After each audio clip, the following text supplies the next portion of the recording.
I thought it was a really good film. I thought it did a good job of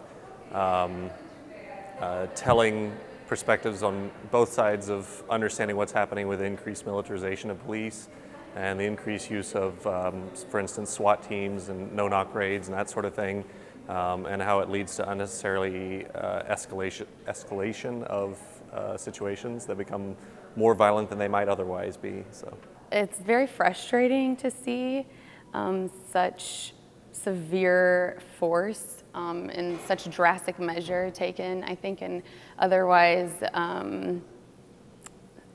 in otherwise easier situations. Like, I think there are easier ways to diffuse some of the situations we were in. The police are going to have to take a really big step on really wanting to engage the community versus patrol the community, control the community. There's a lack of trust in a lot of communities for police action, and not everybody feels like police are there for their protection. So in a sense, I guess everybody should be a part of a dialogue about the role that police should play. And so in that sense, everybody has a role to play.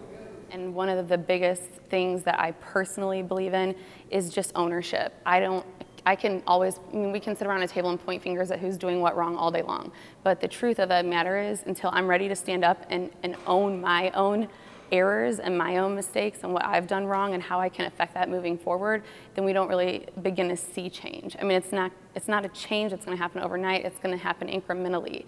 And I think it all starts with us deciding consciously to change our mind and to elevate our levels of consciousness and to really go out, like step outside of ourselves and be compassionate for the person that we're standing across from.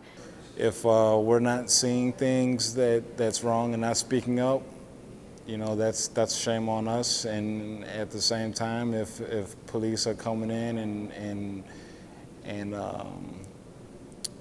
not giving us a reason for us to trust them, is shame on them. Yeah, it was just a fascinating film, and it was very well done, and I thought revealed a lot about what it's like to, as a police officer that's part of a system that is, you know, making this more and more common, and as someone who's on the other side, who's part of a victim of a no-knock raid that ends up in a violent outcome. Everyone definitely needs to see Peace Officer because it exposes things that other cities, other communities are dealing with. I would definitely recommend this movie to others, and just because, like I said, it's very informative, you know, on just to see how a guy that was within the system built the system and watched the system go bad for him, you know, is very informative. So it just goes to show that we're not crazy.